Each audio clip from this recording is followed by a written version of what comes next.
ललकी चुनरिया के इहे खासियतिया हमारी माई हो। ललकी चुनरिया जनमा मारे हमारी माई हो।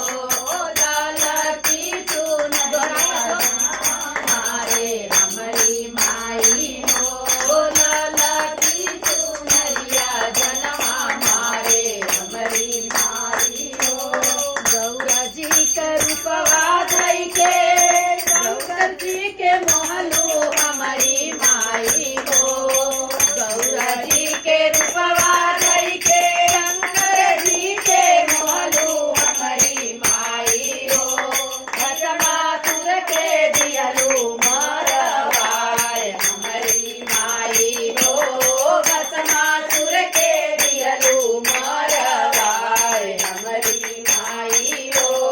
ललकी चुनरिया जनमा मार हमारी माई हो। ललकी चुनरिया जनमा मार हमारी माई हो। सीता जी के रूपवा धई के राम जी के महलू हमारी माई हो।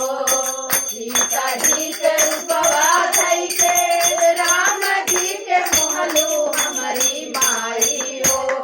रावण के दिहलू मारवाए हमारी माई हो। रावण के दिहलू मारवाए हमारी माई हो।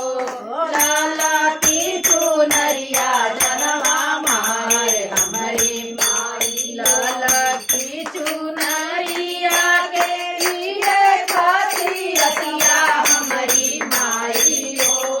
ललकी चुनरिया जनमा मारे हमारी माई हो।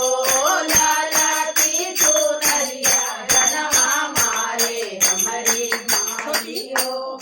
राधा जी के रूपवा धई के कान्हा जी के मोहलू हमारी माई